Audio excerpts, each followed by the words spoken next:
నమస్తే, నేను రాజశేఖర్. ఈ యూట్యూబ్లో వచ్చేటువంటి ప్రతి అంశం కూడా నా వ్యక్తిగతమైనది మాత్రమే.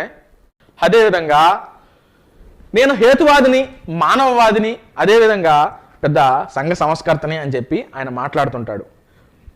మరి హేతువాది, మానవవాది అన్నప్పుడు నారాయణ సిపిఐ సిపిఎంకు సంబంధించినటువంటి నారాయణ ఆ మధ్య తిరుపతి వెళ్ళాడు. ఆయన తిరుపతి వెళ్తే నీకు ఎందుకండి? నువ్వు కమ్యూనిస్ట్ కాదుగా, నువ్వు లెఫ్టిస్ట్ కాదుగా, నువ్వేం రష్యా స్టాలిన్ చెప్పినటువంటి విషయాలు, లెనిన్ మావో చెప్పిన విషయాలు నువ్వు మాట్లాడలేదు కదా. నువ్వు హేతువాదం గురించి మాట్లాడుతున్నావు. నువ్వు స్టాలిన్ విషయాలు ఏం ఫాలో అవ్వట్లేదు కదా, మావో విషయాలు ఏం ఫాలో అవ్వట్లేదు కదా. మరి నీకెందుకండి నారాయణ గుడికి వెళ్తే? నారాయణ గుడికి వెళ్ళాడు, నిజమైన కమ్యూనిస్టు గుడికి వెళ్ళాడు అని చెప్పి చెప్తున్నారు. మీరేమన్నా కమ్యూనిస్టా? గుడికి వెళ్తాడో లేదో అని చెప్పడానికి? మీరు కమ్యూనిస్ట్ కాదు కదా, మీరు మానవవాది కదా. మానవవాది అన్నప్పుడు మానవవాదిలాగా జీవించాలి.